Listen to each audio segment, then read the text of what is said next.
So that knowing, did it come gradually or was there like a light bulb moment? I remember when I was about 10, the age of 10, and I'd been abused. I've always had, looking back now, and I've been able to identify that I've had a really strong mindset. Just couldn't tell my parents. I was frozen. Such a young age to be robbed of your innocence. I remember sitting in my room and saying to myself, I'm stronger than this. At the age of 10, I'm stronger than this. And that has pretty much permeated my whole life. I've always had this mental strength to say to myself, I'm stronger than this. And that's always survived me through everything, Doug.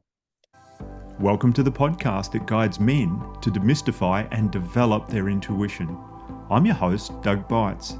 Let's dig into the science and expand your horizons. All right, we're back for another podcast. My guest today is Phil McDonald. Phil holds 2 world records in boxing endurance and is training to attempt a third next year. He fought an Australian Masters boxing title in November 2022. He's a former ocean marathon paddler and holds Australian and state titles and was an international competitor and medalist. Phil is also a black belt in Taekwondo, a former Parramatta rugby player, an advocate for health and fitness, a health columnist in a local newspaper, an ambassador for the Stroke Foundation, boxing and fitness trainer, husband, father, grandfather, and builder. Phil, welcome to the podcast. Thanks for having me, Doug. Oh, mate, what a full life you live. Like, tell us about these recent world records that you've got under your belt. Okay, well, 2021, I set a world record for non-stop punching the heavy bag, 24 hours non-stop, no breaks. And 2022, I sparred 151 3-minute rounds of boxing to become not only the new world record holder, but the oldest person in the world to have achieved that feat, taking the record from a 27-year-old Welsh professional fighter. Wow. And would you like to, like you're talking here, like in the intro, the masters and things like that, would you like to share with the audience your age? I'm 61. 61, and you took the record off a 27-year-old. Correct. And let's just clarify because I've had a bit of a talk a couple of weeks ago with Phil about this sort of stuff. The 24-hour punching, the heavy punching bag, you mentioned just then no breaks. Tell us about that. How did that work? Yeah, well, we started off at 9 a.m. on a Friday morning, finishing at 9 a.m. on a Saturday morning. The first 12 or 13 hours went, pretty much without incident. After that, standing on my feet, for that amount of time, you've seen people on Anzac Day, collapse, yes.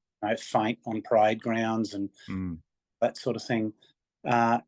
So, just standing there in front of the bag and just moving in a circular motion around the bag just to sort of get some blood flow on my legs and whatnot, bit of a task. And I'd only ever trained up to about 12 hours. So after 13 hours, I was in unfamiliar waters and I started suffering blood sugar drops and I collapsed at one point. Mate of mine caught me with a chair on rollers. He pushed it under my bum and just shouted at me to keep punching, and they massaged my legs and they got some jelly beans into me. I got up and kept going, and I was to suffer for the next 11 hours of the remaining balance to bring me up to 24. I just kept battling blood sugar drops and just had to fight through that. And you feel nauseous. At one stage, I couldn't speak. I was becoming a little bit delirious.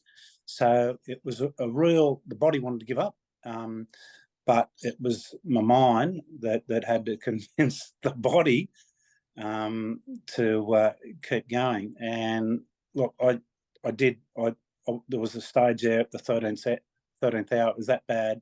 I wanted to give up, Doug. Wow. And did you get up out of that chair after, like, they'd caught you in that chair? Were you able to get back up? I did.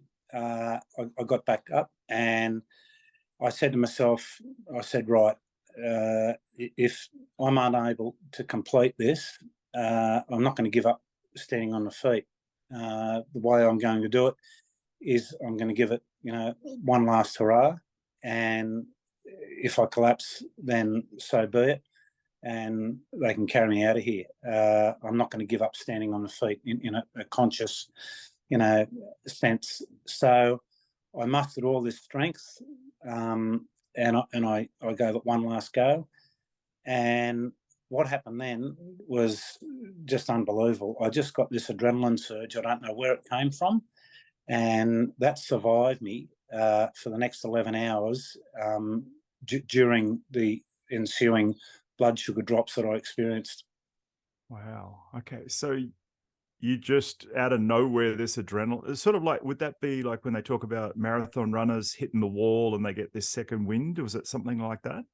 Well, it's funny, I listened to an interview with Cadell Evans once, and he said, there is no wall, it just hurts, and I just think it's part of your mind, how badly you want something, being able to push yourself through. I think we all have the image in our heads still of the girl in the Olympics in the marathon event, walking sideways, left and right, trying to get over the finish line years ago.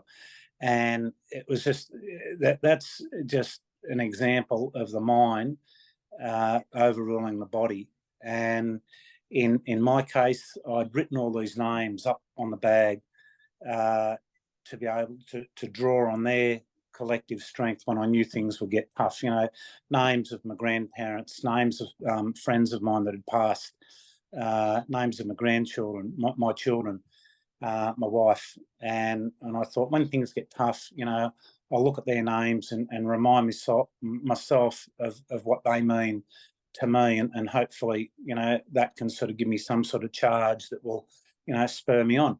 So when that happened, I tried to draw strength from these names. Nothing would come, and I thought, because I've read about and learned about, tapping into the energy of other people, and so I thought, this is all bullshit.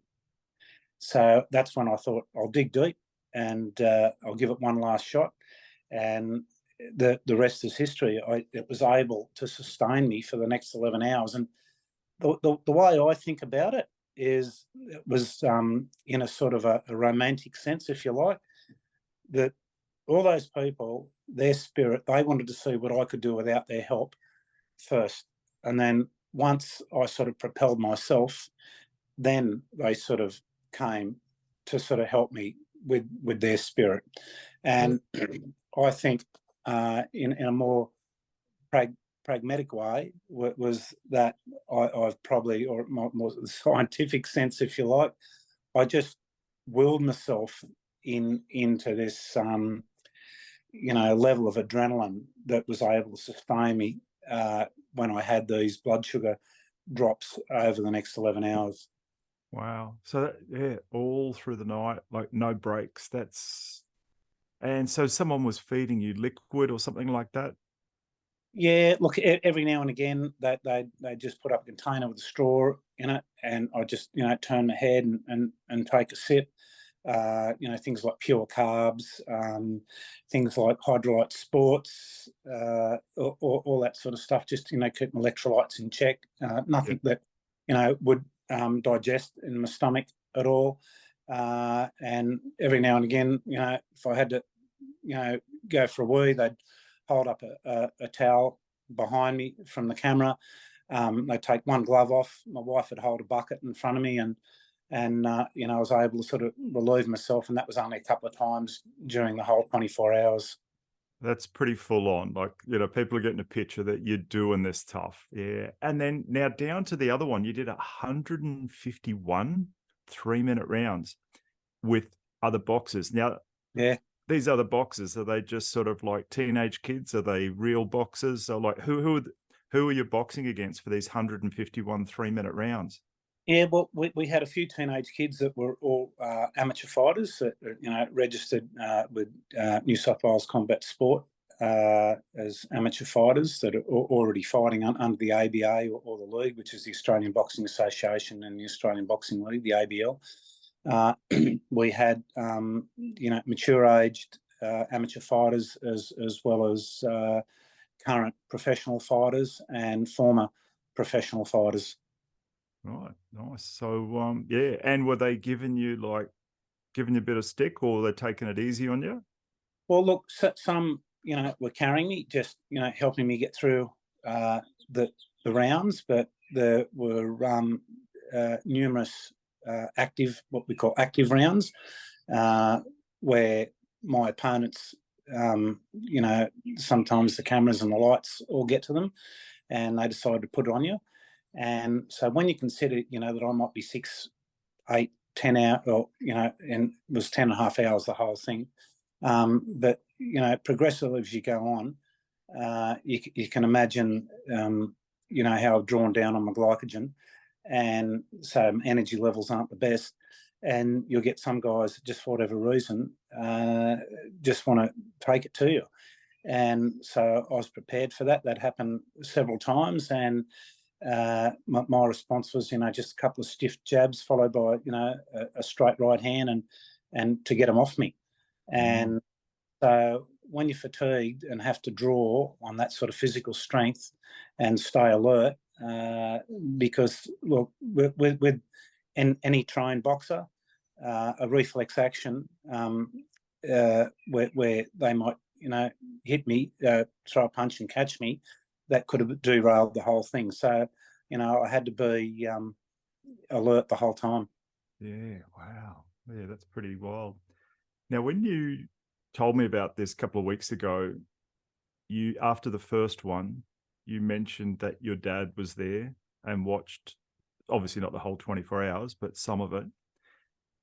Tell us, do you mind sharing with us what happened after that first one? Well, I'll just rewind a little bit to the morning of the first world record. Dad, he lives out at North Rocks with Mum, or did, bless his heart.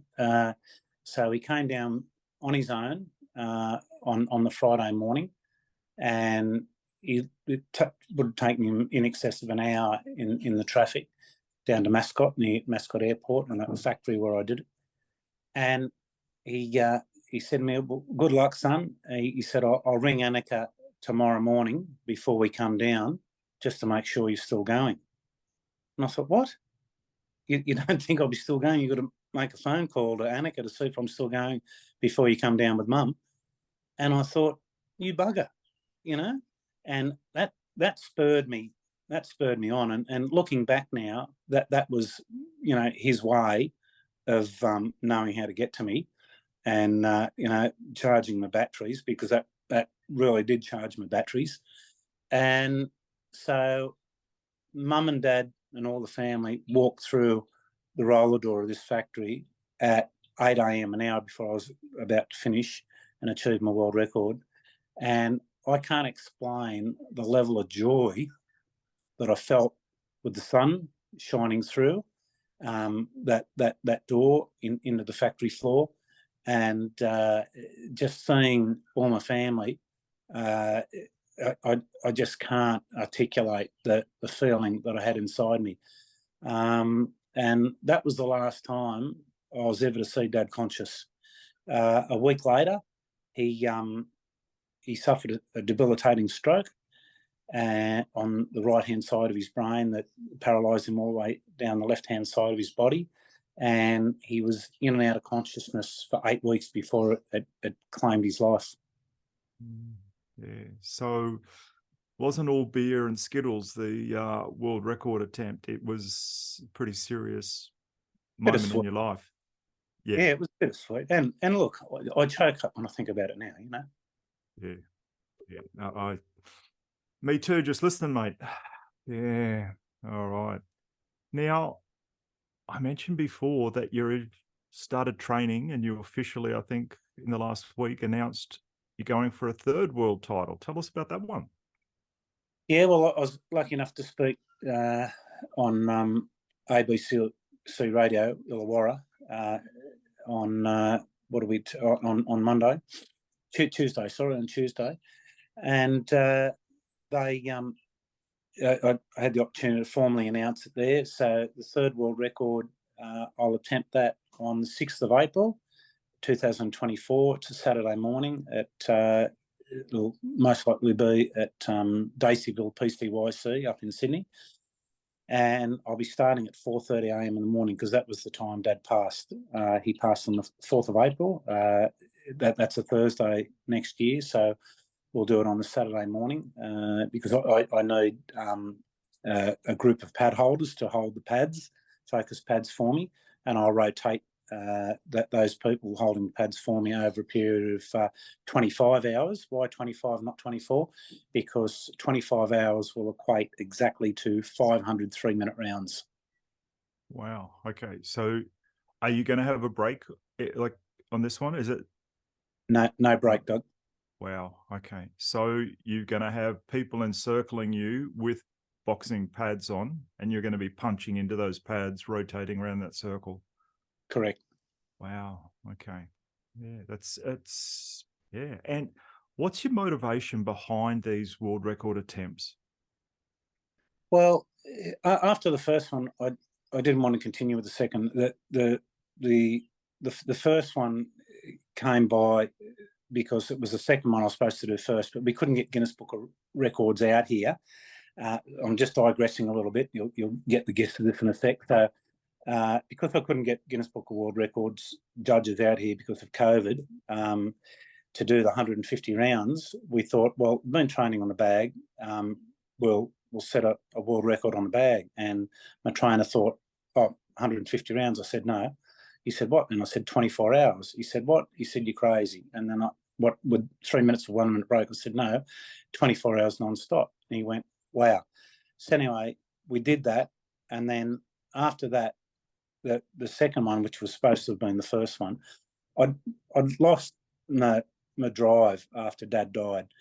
And he said, look, just come, back in the gym, even just walk through the door. He said, if you just want to sit down and talk, we'll have a cup of coffee or just train for 10 minutes. And bit by bit, I found I got my drive back. And he just looked at me one day and he said, so when are we doing this second world record? And it was the reason why I did the second was I felt purpose again. And I'm the sort of person, Doug, that I don't feel motivated unless I can attach some purpose to a goal. And the opportunity to raise money for the Stroke Foundation to canvass for awareness, especially in regional areas, like I live 3 hours south of Sydney, and people in regional areas are 17% more likely to suffer a stroke than their city counterparts. And the mortality rate is much, much higher as well because of their limited access to expert medical care if they have suffered a stroke. So, and that came about because at Dad's funeral, Mum asked that no flowers, but people make a donation to the Stroke Foundation. And that got me thinking. And so I contacted the Stroke Foundation and I told them what I was planning, and, they were very receptive to what I was doing. And it was a good fit. And so for my third world record, after having suffered some heart health issues myself only a couple of months ago, I want to get the message out there to not just people my age, but to everyone, what good heart health means, and that even if you've had a setback in your life like I have, that doesn't mean by any way does that diminish your capacity to go on and do things physically. I've undergone like a lot of mental gymnastics since I had my heart health scare, and the prospect of having to have had open heart surgery, which they said is not necessary at this stage, that really derailed me mentally. And, my mind was just doing loops, day after day, to the point where, I even rewrote my will, thinking all the things that could go wrong might go wrong. And I don't think that's being too negative or alarmist. I just think, for me being me, it was just pragmatic. Well, things can go wrong.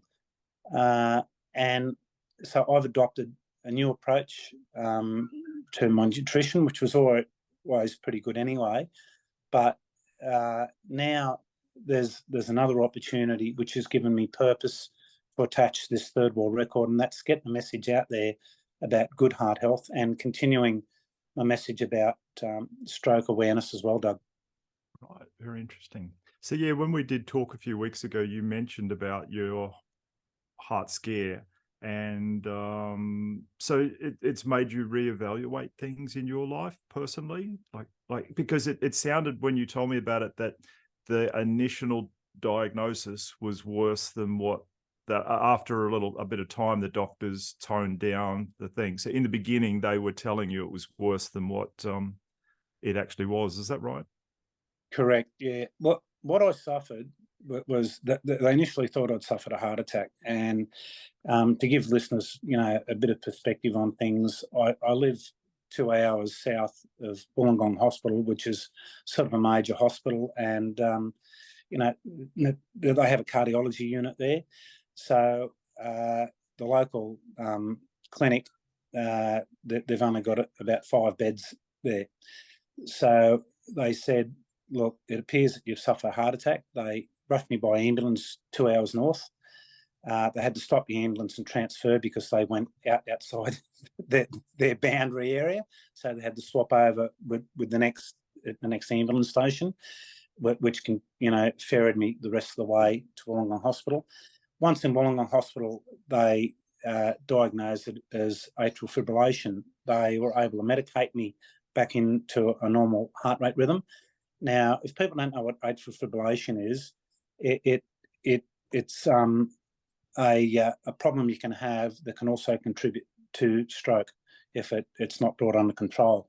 And some of the symptoms of it, when your heart rate will drop right down, you can become a little bit nauseous. Sort of, in my case, I had to drop to my knees. It felt like someone was dimming the lights, and then it would race, and I would have trouble breathing. It was racing so fast, and I had to sit down. Pretty scary stuff. And to be conscious and be sitting there, not to be as opposed to unconscious. When I say conscious, I was, being conscious. All these thoughts are flooding my mind. Am I having a heart attack? No way. This can't be possible. And I could feel the fright, and I can still revisit that fright. And to a point, I'm really guarded in my approach to my physical activity a lot of the time, to make sure that I'm around other people when I get my heart rate up, so that I don't suffer a similar episode. But once we're up there, okay, so I'm sort of fast forwarding a bit now. So, once we got up there and they medicated back into a normal heart rate rhythm, they started doing some invasive searches. So they did what's called it's called a TOE, a transesophageal echocardiogram, where they put a camera down your esophagus because that's right beside your heart. Now, that confirmed the 1D ultrasound that they'd previously done, that had picked up a hernia, or an outpouching as it's medically known, on the wall of my heart just below my aortic valve. Now, the first one, first ultrasound, they said, right, it looks like you've got an outpatch on the heart that's going to require open heart surgery. And I looked around, almost like looked around the room, and my wife was sitting there with me with the cardiologist, and I thought, is he speaking to me? How can this be? Anyway, he said, look, we want to confirm that that this is exactly what it is, and the way we can determine the size of the hernia is by doing a transesophageal echocardiogram. So I went back into Wollongong Hospital to have that done. It was a day procedure. They put you under. And so that confirmed that the hernia was there.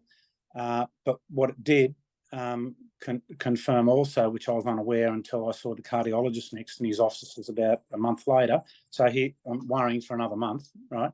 What may or may not be. He said, look, it's only at 13%. Come back in 12 months' time, we'll just monitor it. We don't consider it enough to warrant immediate open heart surgery or deem it life-threatening. So hearing those words, I was relieved, but still like a little bit confused. So his consultation amounted to about 3 minutes, and I thought, wow, I've gone from having to have open heart surgery to, okay, see you in 12 months. And I thought, wow, okay. And so in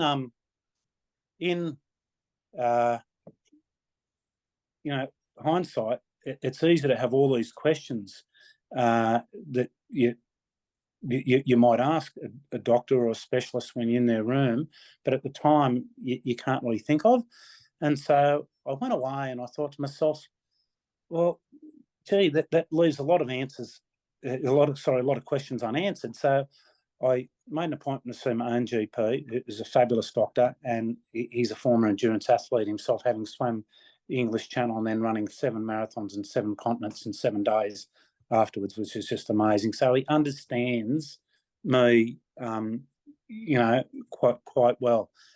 So he rang the cardiologist and got some, more information, a bit more of a, informed conversation with him, as professional to professional, and then got me back in his surgery and we had a bit of a talk, and he said, look, that Phil, but basically they just don't consider it life-threatening at the moment or as of a size that they warrant open heart surgery, which was going to be an 8 to 10 hour operation with about the same amount of time in months in cardiac rehab. So I thought to myself, I've really dodged a bullet. And I thought, this gives me opportunity. And in all this time leading up to that, I was just, even I'm a builder, so, my job's pretty physical. So I was mindful of everything that I was doing at work, because a lot of the time I want to work on my own. So I've been careful all this time not to, put myself under any stress or, anything like that. So to hear those words from James, my GP, that was a great reassurance. And because it looks like I'm predisposed to AF, and one of those factors is my age, atrial fibrillation. I have a beer probably only once a week, and I might have 1 or 2 beers. That'd be it. I've really taken a good hard look at my diet. I've removed all stimulants from my diet. Trying to eat smaller portions. I'm really trying to take care of my health big time. And so the idea of the 3rd world record came up, a couple of reasons there, Doug, because I'd said to Dad before he even had the stroke, my aim is to do 3 world records over a 12-month period, Dad. And because I've always wanted to inspire people to send the message that, you can do whatever you set your mind to, but one of the key ingredients is to surround yourself with good people. And I've definitely surrounded myself with good people. My best mate and my trainer, Ian Schaefer, former world champion himself. He's like a Bill Gates without the money. He feeds the homeless on the streets of Sydney every Saturday afternoon and Sunday afternoon with a army of volunteers. And since he came into my life a couple of years before my first world record, he's been a key figure in my life in terms of mindset. And I look at what he's achieved, and it really is key that when you want to achieve something, have a look at the people that you're surrounded with, and surround yourself with people that are not just winners, achievers in terms of world records and things like that, but people that are winners at life, people that have a positive attitude. And look, I can pretty much say everyone, my wife, my kids, my friends, which only amount to, the amount of fingers on one hand, key in my life. They're extremely positive people, and they're all winners at life. Yeah. And I picked that up from our last conversation, how important it is to you to have these almost like long-term, very close relationships with people. So some of these friends that you've got, you were talking about your group that you hang around with, have coffee and things. They've been friends with you for quite a few years? Yeah, look, some of them, not some of them, only been around, in my circle for about 5 years, a couple mainly, 18 months. But what's key about all of them, you'd swear blind that they'd all been friends for a long time, if not related to each other. And they're all very similar and share a common trait in terms of their mindset. And so I'm really in my right tribe. Yeah. And I do find that we, if you listen to some of my other podcasts, I talk about we all have a frequency. We're like magnets. We attract what we attract. And you guys all have this particular frequency that you're attracted to. And so you're in that group together. Yeah. I like that word frequency, Doug. That really resonates with me. And I've said to people before that if you climb Everest and you look around, there'd be probably very few people standing up there on the top of that mountain with you, because very few people have the ability to climb Everest. And look, I think I'm normal, but by other people's standards, I'm probably anything but normal. I can hear, a lot of people's thinking, and I've had people say to me, "Why do you need to do that?" And I think, well, hang on, you're you. I don't judge you for being you or ask you why you do what you do. If you're just trying to glean from me what my purpose and my motivation is, I'm happy to share that with you. But to sort of almost sarcastically or negatively say to me, why do you do what you do? I think to myself, I don't have to explain myself to you. But the people that climb Everest with me, they understand me. No explaining is needed. Absolutely. So you sound like you've got a sense of purpose. And I'm just curious, what would you say is the typical thing that lights you up? What feeds you oxygen? Oh, gee. The love of family. I always choke when it comes back to family. My daughter was born at 860 grams. She fought for 6 months of her life in neonatal intensive care to be part of this world. She's 36 now, and just an amazing human being. And I think as a parent and a grandparent, I was only speaking to my son this morning. He rang me at 5:30 on his way to work, as he does most mornings. It's my oldest son. And I said to him, I said, James, I said, it's one thing becoming a parent, but it's another thing becoming a grandparent. It's just, different altogether, and it's just a wonderful feeling. And I think as a parent and a grandparent, it's almost an obligation to be an example setter. And look, some of the examples that I'm setting might be a little bit extreme, but that's who I am, Doug. I like to achieve. I don't like to feel that I'm being idle. I like to do something positive with my life and something meaningful. And, if I can create if I can do something that conveys a really positive message and inspires other people, and I'm setting an example while I'm doing that, such as my 3rd world record, that is just a reflection of who I am. I'm not doing it for any particular accolade. It's a great feeling to set an example that, firstly, your kids follow, your family follow, your cousins follow, Your close mates follow. People that call me, that are close to me, and say, Phil, I've had a really shitty week. You're always positive. You inspire me to keep going. And boxing is a sport that's dear to my heart. I was ocean marathon paddler for 20 odd plus years, and but I'd always use boxing as cross training. And when I decided to stop competing, I just felt this draw back to boxing. And the family that is I call the boxing family, that some fantastic friends amongst them, and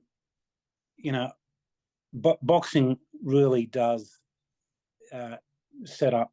It's such a great analogy for life. To keep going, get back up when life knocks you down. Keep pushing forward. All of those things. And this third world record is no different to the first two in terms of the message that sends. Keep pushing.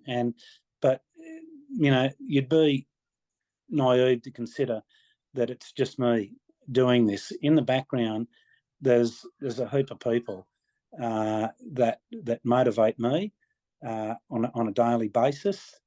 People like Chris Dawes, Shannon Taylor, Paul Mazzari, Jamie Wright, Neville Short, Jimmy Crilly, Trevor Martin. The list just goes on and on and on.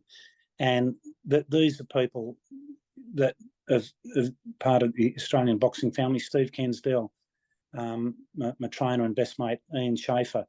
These people will ring me, almost daily, and they affectionately refer to me as Filthy. And they go, what's your day hold for you today, Filthy? And we'll talk, and we'll talk about how our week's been, what the day looks like ahead, the week, the month, how we're feeling. We talk with each other, we inspire each other. And when I get right in the mix of the training, and I'm only 3 weeks deep now, I finished my 6th training session yesterday morning with a strength and conditioner guy down here on the South Coast called Adam Brown, who's just an amazing person, wonderful fella. I'm just building slowly to April 6th. I was asked in an interview the other day, how are you looking forward to April 6th? And I said, well, I'm not focusing on anything past one day at a time, and just enjoying the journey that I'm on one day at a time. And when April 6th comes, and God willing, I'll be successful, it will just be the icing on the cake. But the most memorable part will be this 6 months ahead of me leading up to April 6th. And God willing, I will be successful. And it will just further strengthen the platform, Doug, that I've trying to create along the way with the previous 2 world records, to give me a platform to speak to people on inspiration, how to motivate yourself and stay motivated, and most importantly, how to take back control of your health. Very good. Yeah, I love the message. Just going to twist it slightly here, bring it back in alignment with the podcast about intuition. And I'm just curious, have you had moments in your life where you've had any synchronistic moments or intuitive moments where you've just known something, or information's come to you, or something unusual's happened? Something unusual? Yeah. Look, after my first world record, I went back to the factory. That's where we had our gym. We had a private gym in a factory at Mascot beside the airport. It was fully fitted out. And a mate of ours owned that, and he had a business next door, and he said, this is yours, guys, as long as you want to use it. And it was just as big as any commercial gym in Sydney. It was just amazing, the setup. And I walked back in at, Ian urging me to, when I didn't feel like training. And we had, at Dad's funeral, we had handouts, just the order of the service, and the photo of Dad on the front of the leaflet. And one morning that I just wasn't feeling like training, and Ian said, "Just why don't you just grab us a cup of coffee and just come to the gym?" So I did that, and as I walked in, there was, like, Ian attended the funeral, and he was the only one from that factory that attended the funeral. There was Dad's leaflet on the floor of the factory, and I said, "Did you drop this, Ian?" And he said, "No." I said, "How did this get here?" He said, "I've got no idea." And he said to me, "Dad's talking to you, mate." And I believe that. I believe that, he was talking to me. And and his message all the time would be, get up, keep going. I remember one time when, life wasn't treating me too well a few years ago. I had a few personal setbacks, not health issues, just normal everyday problems. And I rang Dad to, hear some words of wisdom if I could. And he just said to me, "Well, what do you want me to say?" And I was just, lost for words when he said that. "What do you want me to say?" And then there was a pause over the phone, and he said, "Philip, I'm going to tell you something." He said, "If you lie down, the world will walk over the top of you." And he said that there's no alternative. You've just got to get up and just keep taking a step forward. And that was the message that leaflet lying on the concrete floor of the factory said to me that morning. Powerful. Yeah. So when you were having a down day and you just were going to the gym to have a coffee, Dad came through. And if you listen to my other podcast, this is a normal story for me. This is I just believe in the power of these things all the time. That it's just like a different radio station on a different frequency. That we've still got an AM radio, and we occasionally we're able to tap into an FM frequency somewhere, and it just things happen. And I love that because your dad's he's moved on to a higher frequency or a different frequency. And when you tune into him differently, and he knows that. So he's done whatever he could to communicate with you that day and say, "Son, I'm still here. I know you. I can tell you're feeling down." And that's the wonderful thing for our intuition. Another story that is, and I think feeds into your question, answers the question as well. The day before Dad's funeral, there was up at the funeral home. There was an open coffin, and Mum asked, everyone if they wanted to go and see Dad. Those that hadn't been able, get to see him before he passed. And so I saw him on the Thursday before Easter. He passed on the Easter Sunday, and I stood at the door, and his eyes just followed me out of the room, and I just said, "I love you, Dad," and I walked out of the room. Anyway, the day before the funeral, I went up. I was the only person, and I took a book of Banjo Patterson's poetry. Dad loved poetry. He loved Banjo Patterson, Henry Lawson. So I took this book of poetry up, and I also took a T-shirt, the T-shirt that I wore from the First World Record, and the cap, baseball cap, and I put them in with Dad, and I said, "This is for your journey wherever you're going. Here's something to remember. Us all by, Dad, and book of poetry for you to enjoy." And before I walked in, the lady at the funeral home said, "Would you like me to come in with you?" And I said, "Actually, I would," because the chapel was, sort of a bit dim, and I felt a bit anxious. And so she went in with me. And while I was there, I put my hand on Dad's chest. He just looked peaceful. And at that moment in time, right at that point, the audio on the chapel came on, and it was a Neil Diamond song. And the lady, she profusely apologised and ran to switch it off. She said, "Oh, this has never happened. I'm so sorry." And I said, "No, leave it. I said, Dad loves Neil Diamond, and we're playing this song at the funeral tomorrow." Now, how do you explain that? And we walked out after I said goodbye to Dad. We walked out, and the lady said to me, "He's saying to you, he's still here."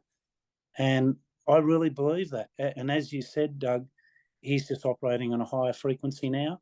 And when I was an apprentice, and I was his apprentice.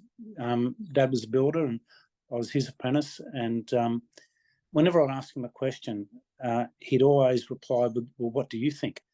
And years later, I'd say to him, why would you always say that? I used to think that you just weren't interested. And he said, "Philip, if I gave you the answers, you'd never start to think for yourself." And so anything that I'm faced with in life, I'll just find myself saying to Dad, X, Y, or Z, whatever the question is, and I'll hear him saying, just quietly back to me, "Mate, what do you think?" And that would always start in my later years after I'd moved on and become a builder and working for myself. That would always be the basis of initiating conversation between Dad and I. And he'd say, "Well, okay." Once I told him what I thought, he'd say, "Well, why do you think that way?" And he'd steer the conversation. And so even now, I can have conversations with Dad, Doug, and I can hear him saying, "Well, okay, why do you think that way, Philip?" And then I'll find myself saying, "Okay, I think of X, Y, and Z for this reason and that reason," and I can hear him, vicariously guiding the conversation. And so, even though he's passed in his physical form, I'm comfortable with the fact that he's not too far away either. Yeah. Yeah, I'm hearing you. Yeah, my dad passed about 18 months ago, and he was 92. And yeah, I'm hearing you on that. We still have conversations. He probably for the last 30 plus years, he was very, very deaf. So conversations were always short with him, and that's what they are now. They're no different. They're just short, sweet, to the point. And yeah, so for you men out there who've lost your dad, tap in, listen in, because your dad's still there. Even if you never met your dad, like all our lives, we've all had different upbringings and different things, and even if it's not your dad, there's someone there. I've never met my two grandmothers. They one of them passed 20 years before I was born, the other 30 years. But I strongly believe these last few years that both of my grandmothers have a big part in my life, like they've got my back constantly. So yeah, it's it's a great story. So Yeah. It affects us still, doesn't it? It's it still affects us. Yeah, and that's beautiful. That's beautiful. And look, Dad was an example set up for his whole 82 years, Doug, and that's the legacy that I feel that he's left as the eldest in the family, for me to pick up now and run the ball up as well, to be an example setter that mostly for my three children and my grandchildren. Yeah, they're beautiful. How many grandchildren do you have? I've got three. Of Lily's 5, Olivia's nearly 3, and Freddie will be 1 after Christmas. Yeah, they're beautiful, aren't they? Yeah, I've got 2. They're just and we have 4 sons. So and our first grandchild is a girl, and she's the light of our life. Having that girl, and our grandson too. His middle name is Doug after me, and it's amazing to have him. Yeah. My word. Yeah, it's good. Yeah. So I'm curious. And this might seem an out there question, but I'm just curious, do you feel that you chose to be on Earth at this particular time for any particular reason?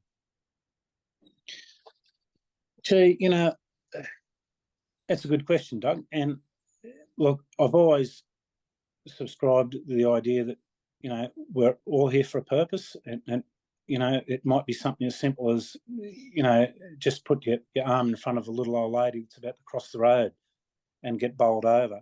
That might be your purpose in life. That might be the sole reason you're here.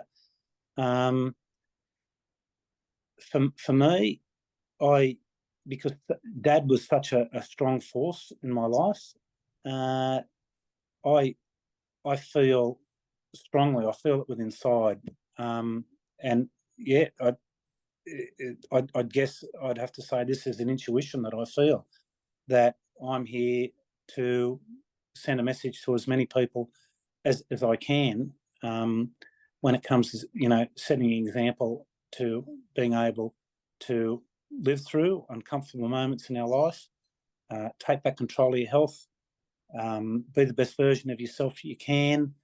There's a few themes there, and I don't think I'm any better than anyone else, but I think I've lived through different things and achieved certain things that qualify me, in a sense, to be able to send that message with some sort of substance behind it. So that knowing, did it come gradually, or was there like a light bulb moment? I remember when I was about 10, the age of 10, and I'd been abused, and I was I've always had, looking back now, and I've been able to identify that I've had a really strong mindset. And I remember sitting in my room and just couldn't tell my parents. I was frozen, and at such a young age to be robbed of your innocence. I remember sitting in my room and saying to myself, I'm stronger than this. At the age of 10, I'm stronger than this. And that has pretty much permeated my whole life. I've always had this mental strength to say to myself, I'm stronger than this. And that's always survived me through everything, Doug. And I think that's probably the the key single reason that I'm able to go on and achieve the things that I have. I think I have a gift of mental strength. That's awesome, because these things happen to, all sorts of different things happens, particularly in our childhoods. And some of us choose to use it as a stepping block to propel us on, and some choose to wallow in it. And Well, I don't think that's healthy. you can be a victim or you can be a victor. Mm. A mate of mine the other day, he he's got a world record under his belt. He's been an amazing boxer. Years gone by, with some great achievements under his belt as well. He shared with me the fact that he'd been abused at an orphanage, and I just thought, wow, and the strength to be able to share that with someone, and he didn't know about my plight, and I just thought, and to look at the strong individual that he is now, that served as an inspiration. And things that have happened to us, I think if you're comfortable with it, there's a lot of people out there that you can help by sharing your story and what you've been able to overcome, because it really does, I think, in a way, shine a light on the path forward for other people that might otherwise think that there's no way forward. That's right. Yeah. And there's a lot of people have had things happen in their childhood that were very unenjoyable, and a wide variety of things. And and hearing that someone who's now set world records, who's been a advocate for all sorts of things, has had this same thing happen to them. They're like, wow, I can snap myself out of this a bit now, because hey, they pulled through it. I don't have to sit and wallow in this. And as you say, I don't have to be a victim of this anymore. That happened once, and we all have different levels of stuff happen to us that, we can choose. I mean, there's so many things we've all had happen to us that we've just totally forgotten about because they weren't, at the time, they didn't seem that bad to us, but just different levels, different degrees of them. Yeah. So talking here about, we've used the word intuition, and you seem to, these times when these things have happened with you, these synchronistic moments, when you talk about it with your dad's funeral and things like that, they seem, it sounds like, as you explain them, that they're moments that you've enjoyed, moments that are beneficial. So do you think this is a great thing for men to try and tap into and be aware of? Yeah, look, it some people might think it's a bit feminine, if you like. I think there's a lot to be achieved by, whether you think it's feminine or not. I think there's a lot for to be achieved by a man to tap in to his feminine side. And I remember Princess Diana, before she passed, she spoke about intuition, and she said, a woman's intuition, especially a mother's, is a very strong one. And I think intuition can serve us well. And I think to combine your intuition with your sort of your conscious thinking in terms of what you're aware of, but combine it with a deeper awareness, I think can be a great guiding tool. Yeah, absolutely. And it's, like the way you talk about your dad, he sounded like he was a tough man's man. And now he's choosing to communicate with you in this way. So if it wasn't, he's in this other realm where he's got new senses, new access to different things, and he's choosing to use this way to communicate with you. So if it was something that men shouldn't get involved in, I really don't think he'd be using this way. He'd just like, leave it to you, son, tough it out. But no, he's choosing to communicate with you. And so I think in that next realm, there's a lot of wisdom for us to, to tap into. So, but also the messages like that, it's like, your dad's a man's man. He's now using that way. And I mean, like I said, I know my grandmothers, and they're women are feminine grandmothers. They communicate with me that way, but my dad still does now too, over the last 18 months, and not every day, all day, but just occasionally. And he just drops in, and I can feel him, I can hear him, and it's, I think it's a very, and it's, I never come away from those short conversations with him feeling bad. I always come away feeling better or reassured or something like that. And I don't know, does that resonate with you? Is that how you come away from those experiences? Yeah, look, when Dad was alive, Doug, he his way of dealing with all the men in the family would be tough love with the girls, such as my sister and his nieces, his granddaughters, all that. He'd be much softer toward them because he was old school.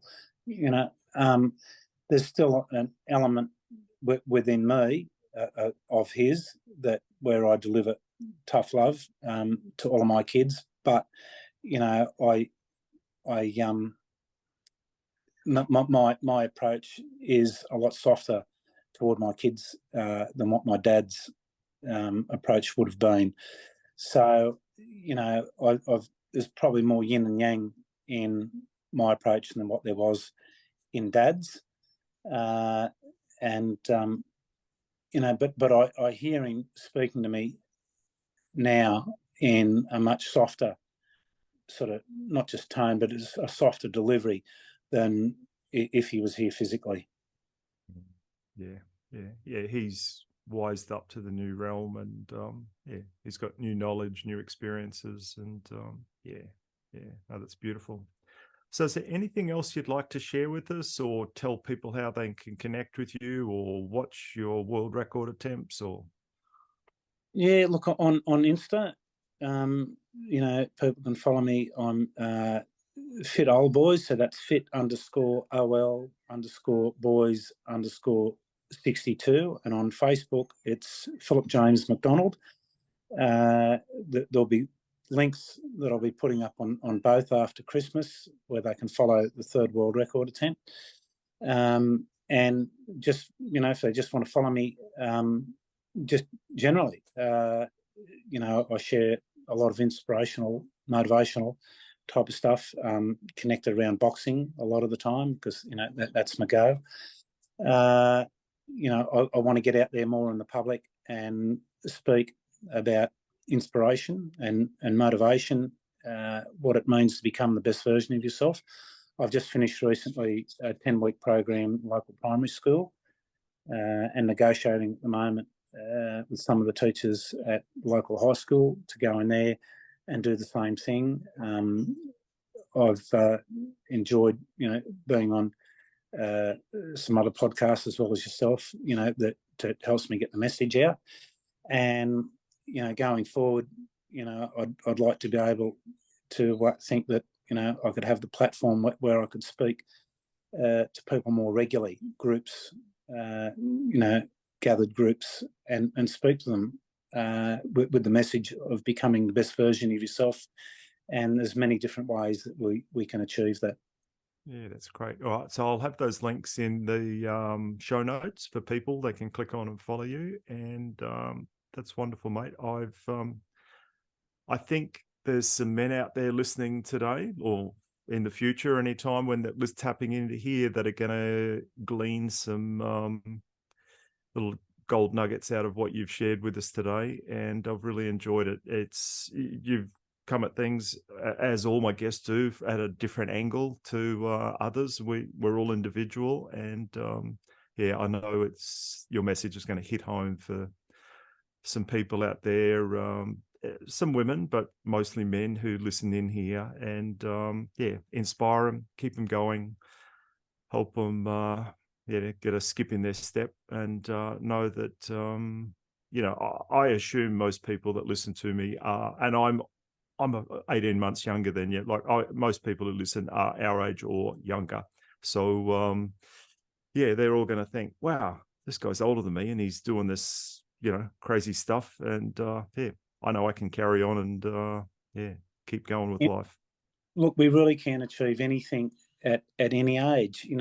Whether you might have ideas of going back to uni and doing a course at uni, and you might be in your 60s. So what? You might want to run your first marathon or do your first triathlon, irrespective of whatever age. So what? Give it a go. Just, day one just means turning up.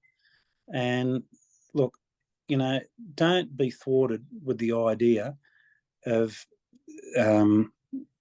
going at something and being at the bottom of the ladder. We've all got to have day one at the bottom of the ladder at some time or other. We can't just stay at the top of the ladder in something, because there's no growth there. The way to growth is through challenging ourselves and jumping on the bottom rung of the ladder in something else, and growing from there. And I do it all the time, and just getting out of my comfort zone, and that's where growth is. And look, if I do something, if I mess up, I'll laugh at myself. I paddled for so long, it's enjoyable, to paddle competitively, but there was this yearning to go back to boxing and see what I could achieve there. And, as you said in the intro, I fought for the Australian Masters title last November. I fought a guy 10 years, my junior, and that was a draw. So, there's there's so many things that we can achieve at any age. Yeah, that's very inspiring. Thank you for your time. I'm really looking forward to putting this one out and motivating all of those men that are younger than us to keep going, keep the big goals out there. And they mightn't head for a world record, but you never know. Some of them might. I hope they do. Anyone can achieve anything. You really can. Awesome. Excellent. Thank you, Phil. Thanks so much for having me, Doug. My pleasure. Bye-bye. Thank you. Bye. Well, we're at the end of another thought-provoking episode. Remember to subscribe so you'll be alerted to new episodes. I want to say thank you to the men who are joining me on this journey of intuitive development. I truly hope our time together has expanded your reality and reinforced trust in your ever-reliable gut feeling. Embrace your intuition. It will not lead you astray. Until next time, stay tuned, stay curious, and trust your gut.